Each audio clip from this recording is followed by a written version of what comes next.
दिले बघा या प्रॉब्लेम मध्ये. तस प्रॉब्लेम मी काय दिले,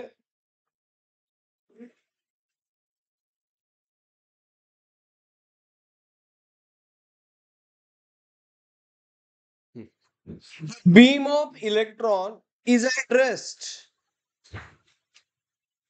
बरोबर, and is accelerated by a potential V. Problem माझ्यावर तुम्ही थिंक करायला पाहिजे. A beam experience force F in uniform magnetic field. The accelerating potential increased to V1. Force experienced by electron in a same magnetic field is 2F. Me potential वाढवलं की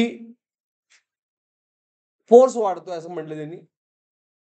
विचारलंय काय, ratio of V by V1 म्हणजे potential of first by second, पण option काय 1/2 1/2 1/4. बरोबर. कसं solve करणार, तर पोटेन्शियल अँड फोर्स मध्ये काय रिलेशन आहे काय, मॅग्नेटिक फील्ड वर्ड यामध्ये मॅग्नेटिक फील्ड सुद्धा आहे बघा, बरोबर. as in that word magnetic field also there. मग मॅग्नेटिक फील्ड मध्ये फोर्स कुठला ऍक्ट होतोय, मॅग्नेटिक फोर्स ऍक्ट होतोय, बरोबर आहे ना. That is charge into velocity into magnetic field. Is it right? बरोबर आहे. म्हणजे हा एक फॉर्म्युला थिंक करायला पाहिजे, QBB. Is it right. आणि दुसरा potential and force and velocity. म्हणजे ऍक्च्युली काय होतंय की ऍक्सलरेट होतोय म्हणजे काय होतंय, हे सगळ्यात महत्वाचा पार्ट आहे, डिस्कस करावं. ऍक्सलरेट होतोय म्हणजे त्याला अगोदर एनर्जी असते पोटेन्शियल, ती कन्वर्ट होते कशामध्ये, कायनेटिक एनर्जी. हे विसरू नका. चार्ज पार्टिकल ऍट रेस्ट ऍक्सलरेट, याचा अर्थ काय, its potential energy converted into kinetic energy.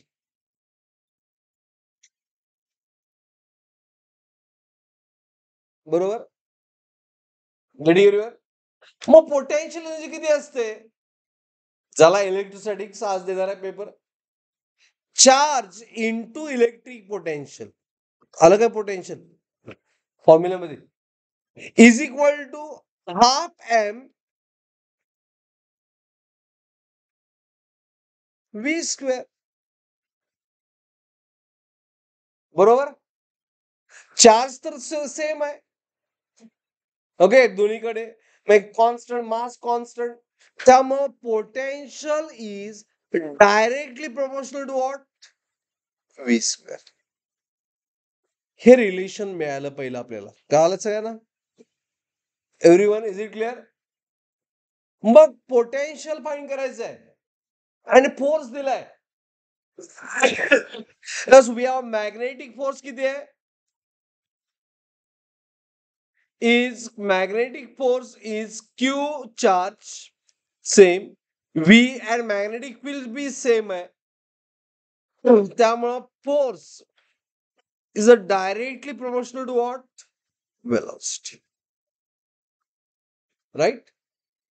मग युजिंग दिस टू आपण असं म्हणू शकतो काय की potential is a directly proportional to what, force square when it kept in magnetic field. Understood. आणि फाइंड काय करायचं आपल्याला, V by V1 म्हणजेच we have to find out F by F1 square. Understood. F1 किती आहे, 2F आहे, Sa square get cancel. How much? 1 by 4 is option. Understood? हे कसं सॉल्व केलं कळालं सगळ्यांना एव्हरीवन? So option